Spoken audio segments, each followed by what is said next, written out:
Hello friends, welcome to Kumari தெண்டல். நம்ம இன்றைக்கி என்ன பார்க்க போகிறோன்னா, ரொம்ப ஜூஸியாக ரொம்ப டேஸ்ட்டாக ஒரு ஸ்வீட் ரெசிபி தாங்க பார்க்க போகிறோம். பாதுஷா. இது பண்ணுறது ரொம்ப ஈஸிங்க. நம்ம கடையில் கிடைக்கிற அதே டேஸ்ட்லேயே நம்ம வீட்லேயும் பண்ண முடியும். வாங்க, இது எப்படி ரெடி பண்ணுறதுன்னு பார்க்கறதுக்கு முன்னாடி நீங்கள் இன்னும் நம்ம சேனலை சப்ஸ்கிரைப் பண்ணலைன்னா குமரி தெண்டல் சேனலை சப்ஸ்கிரைப் பண்ணிக்கோங்க. மறக்காமல் பக்கத்தில் இருக்கிற பெல் ஐக்கானே கிளிக் பண்ணிக்கோங்க. வாங்க, இது எப்படி ரெடி பண்ணுறதுன்னு பார்க்கலாம். இது ரெடி பண்ணுறதுக்கு நான் ஒரு கப் அளவுக்கு மைதா மாவு எடுத்துகிட்ருக்கிறேன். இந்த மைதா மாவோட அளவை பார்த்திங்கன்னா கிட்டத்தட்ட 1/4 kg இருக்கும். இதை நல்லா சலிச்சிட்டு இந்த மாதிரி எடுத்து வச்சுக்கோங்க.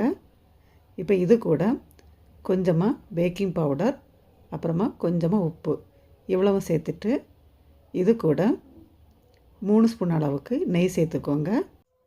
இப்போ இந்த நெய் மாவில் எல்லா இடமும் படுற மாதிரி இதை நல்லா கலந்து விட்டுக்கோங்க. நல்லா முழுவதுமாக மாவில் எல்லா இடமும் இந்த நெய் படணும். அந்த மாதிரி நல்லா பிசைஞ்சு விட்டு நல்லா இதை மிக்ஸ் பண்ணி எடுத்துக்கோங்க. மாவு எந்த மாதிரி பதத்துக்கு இருக்கணும்னா பாருங்கள், இந்த மாதிரி உருண்டை பிடிச்சா கெட்டியாக இருக்கணும். பிரித்து விட்டால் மாவு உதிரியாக விழணும். இந்த அளவுக்கு மாவு இருக்கணும். இப்போ இதில் 1 ஸ்பூன் அளவுக்கு தயிர் சேர்த்துக்கோங்க. புளிக்காத தயிராக சேர்த்துக்கோங்க. சேர்த்துட்டு கொஞ்சமாக தண்ணி சேர்த்து நல்லா நம்ம சப்பாத்தி மாவு பிசைகிற மாதிரி பிசைஞ்சு எடுத்துக்கோங்க. சப்பாத்திக்கு மாவு பிசைகிற மாதிரி நல்லா அழுத்தி பிசையக்கூடாது, கொஞ்சம் மேலோட்டமாக பிசைஞ்சு எடுத்துக்கோங்க. பாருங்கள், இந்த மாதிரி மாவை பிசைஞ்சு எடுக்கணும். இப்போ இந்த மாவை மூடி போட்டு 1 மணி நேரத்துக்கு அப்படியே விட்டுடுங்க. 1 மணி நேரம் ஆனதுக்கப்புறமா நம்ம இதை ரெடி பண்ணலாம். இப்போ 1 மணி நேரம் ஆனதுக்கப்புறமா ஓப்பன் பண்ணி பார்க்கலாம்.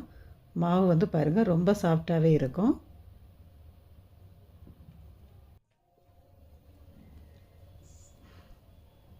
இப்போ நமக்கு பாதுஷா எந்த அளவுக்கு நமக்கு வேணுமோ அந்த அளவுக்கு மாவு எடுத்துக்கோங்க. மாவு எடுத்துகிட்டு இந்த மாதிரி லைட்டாக இதை ரவுண்டு பண்ணிக்கோங்க. பண்ணிவிட்டு லைட்டாக இந்த மாதிரி நம்ம வடை தட்டுற மாதிரி லைட்டாக அமுக்கி விட்டுட்டு நடுவில் விரலால் ஒரு பழம் எடுத்துக்கோங்க. இதை பாருங்கள், இந்த மாதிரி இதே மாதிரி நம்ம எல்லா மாவையும் ரெடி பண்ணி எடுத்துடலாம். இப்போ நம்ம இதுக்கு பாகு ரெடி பண்ணணும். அதுக்கு நீங்கள் எந்த கப்பில் மாவு எடுத்தீங்களோ அதே கப்பில் 1 கப்பு சர்க்கரை எடுத்துக்கோங்க. அதே கப்பில் 1/2 கப்பு தண்ணி இவ்வளவும் சேர்த்துட்டு ஒரு கம்பி பதம் வர்றது வரைக்கும் பாகு நம்ம ரெடி பண்ணி எடுக்கணும். இப்போ நமக்கு ஒரு கம்பி பதம் வந்துடுச்சு. இப்போ இதில் கொஞ்சமாக ஏலக்காய் தூள் சேர்த்துக்கோங்க. சேர்த்துட்டு இது கூட நான் கொஞ்சமாக குங்குமப்பூ சேர்த்துட்ருக்குறேன். இது ஆப்ஷனல் தான். நீங்கள் வேண்டானா இதை ஸ்கிப் பண்ணிக்கோங்க.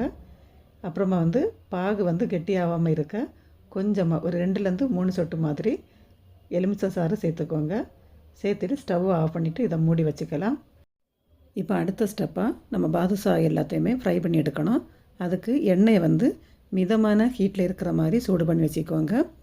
இப்போ இந்த மிதமான சூட்டில் இருக்கும்போது நம்ம ரெடி பண்ணி வச்சிட்ருக்கிற பாதுஷாவை எல்லாம் எண்ணெயில் ஒன்றா சேர்த்துக்கோங்க. எண்ணெய் ரொம்ப சூடாக இருக்கக்கூடாது, இந்த மாதிரி மீடியம் சூட்டில் தான் இருக்கணும். நம்ம பாதுஷா போட்ட உடனே மேலே எழும்பி வரக்கூடாது, கொஞ்சமாக வெந்து மேலே எழும்பி வரணும். இந்த அளவுக்கு தான் எண்ணெயோட பதம் இருக்கணும். நீங்கள் ஃபுல் ஃப்ளேமில் வச்சு வேக வச்சிங்கன்னா வெளியே நல்லா முறுமுறுன்னு வெந்துடும்.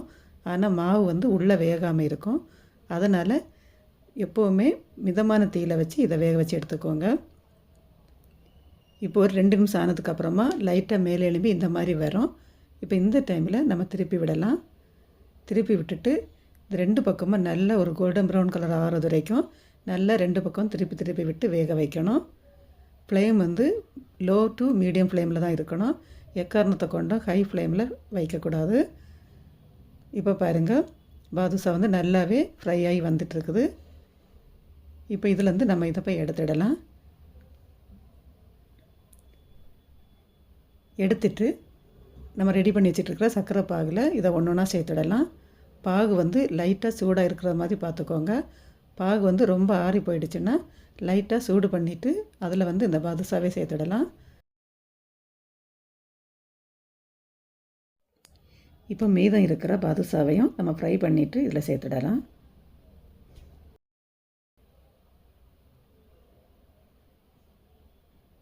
இப்போ பாருங்கள், நான் அடுத்த பேட்சும் ரெடி பண்ணி இதில் சேர்த்துக்கிட்டேன். இப்போ இது ஒரு 10 நிமிஷம் நல்லா ஊறினதுக்கப்புறமா நம்ம இதிலேருந்து எடுத்து பிளேட்டில் மாற்றிடலாம். இப்போ இது மேலே கொஞ்சமாக முந்திரியும் பாதாமையும் பொடி பண்ணிவிட்டு இதில் சேர்த்துட்ருக்குறேன்.